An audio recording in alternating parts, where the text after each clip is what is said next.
ठीक है, नोट कर लिया।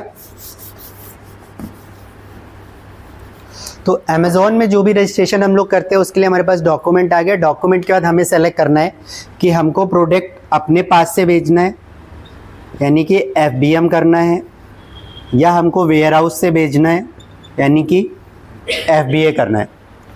अब जब FBM पे हम आते हैं तो कुछ भी सिंपल से नहीं है, अकाउंट रजिस्टर्ड हुआ, ऐड टू प्रोडक्ट, ऑर्डर आने स्टार्ट हुए, हमने ही पैक किया और पिकअप बॉय हमारे यहाँ से लेकर के डिस्पैच कर देगा। तो वो हमारा प्रोसेस पूरा FBM में कंप्लीट हो गया। जब यही FBA में जाएगा तो हमने ऐड प्रोडक्ट किया और इसको FBA में मूव करवाया। अब FBA में मूव करवाने के लिए रजिस्ट्रेशन चेंज हो जाता है। यहाँ तो हमारा सिंपल सा एक रजिस्ट्रेशन था, इसी प्रोसेस पे हमारा सीधे प्रोडक्ट आगे चलने लगा। जब अमेज़ॉन रजिस्ट्रेशन FBA में जा रहा है तो यहाँ पे हमारा आगे यहाँ पे आकर के प्रोडक्ट ऐड करने के बाद प्रोसेस जो है वो चेंज हो जाएगा। ठीक है, तो अभी पहले हम लोग FBM पूरा समझ लेते हैं, इसके बाद फिर हम लोग FBA समझेंगे।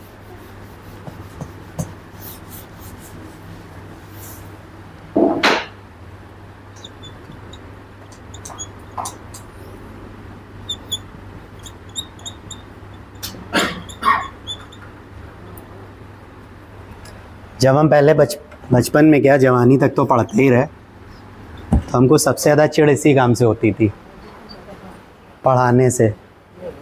जैसे हमसे जब घर वाले कहते हैं ना सरकारी टीचर बन जाओ, तो हमको लगता था टीचर छोड़ के बाकी जो काम कराया जाएगा हम कर लेंगे। हमें लोगों को समझाना बहुत ख़राब लगता है और आखिरी में वहीं पे आ गए।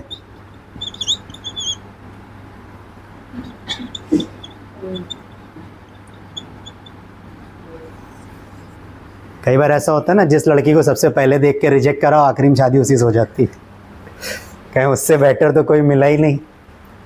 वो हालत अपनी है। ठीक है, तो इसका प्रोसेस डिस्कस कर लेते हैं कि पूरा तरीका क्या होता है। अमेज़ॉन पे रजिस्ट्रेशन हुआ। अगर कभी कोई आप लोगों से पूछता है कि हमको अमेज़ॉन पे अपना बिज़नेस स्टार्ट करना है तो क्या तरीका होगा, कैसे होगा, तो आप उसको सिंपल सा बोलोगे अमेज़ॉन पे आपका FBA में रजिस्ट्रेशन होगा। रजिस्ट्रेशन होने के बाद आपके प्रोडक्ट लिस्ट होंगे, जिसको हम लोग लिस्टिंग्स बोलते हैं, या ऐड टू प्रोडक्ट। इसके बाद आप अपने प्रोडक्ट का प्रमोशन करेंगे। प्रमोशन करने के बाद आपके ऑर्डर्स आना स्टार्ट होंगे।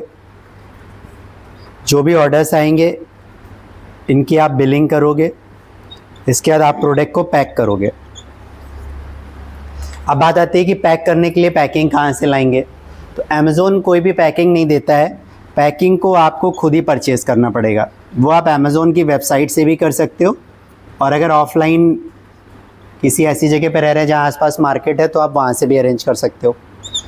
पैक करने के बाद आपको एक शेड्यूल टाइम मिलेगा कि कोरियर वाला कब आएगा लेने। अगर हमें यही नहीं पता तो पता चला हम पूरे दिन पैकेट लेके ही बैठे हैं।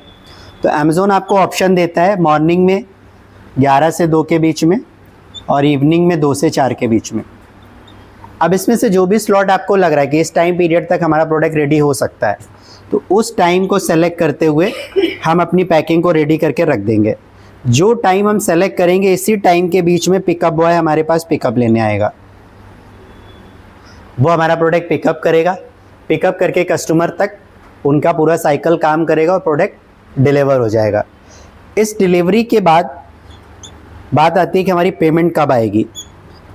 तो अमेज़ॉन का जो कहना है, उनका बेसिकली कहना है कि उनकी जो पेमेंट है वो आएगी 7 से 14 दिन में। इसके बाद भी कई बार ऐसा होता है कि जो पेमेंट आती है वो आती है 1-1 महीने में। अब उसका रीज़न देख लेते हैं। अमेज़ॉन का कहना है कि हमारी जो पेमेंट साइकिल है वो है 7 to 14 डेज़। सपोज दैट हमने कोई प्रोडक्ट 1 अक्टूबर को दिया, साइकिल के अकॉर्डिंग प्रोडक्ट 5 से 7 दिन में कस्टमर तक पहुंच गया। अब अगले 7 दिन में उसकी पेमेंट होनी थी, यानी कि 7 से 14 तारीख वाली साइकिल में हमें पेमेंट मिलने वाली थी। अमेज़ोन की रिफ़ंड पॉलिसी अब आ गई है 7 डेज़। पहले ये थी 10 डेज़, जो अब 7 डेज़ में कन्वर्ट हो गई। अगर 7 अक्टूबर को उसने वो प्रोडक्ट वापस कर दिया तो इस साइकिल में पेमेंट क्या हो जाएगी, क्योंकि जो बेचा था वो तो वापस ही आ रहा।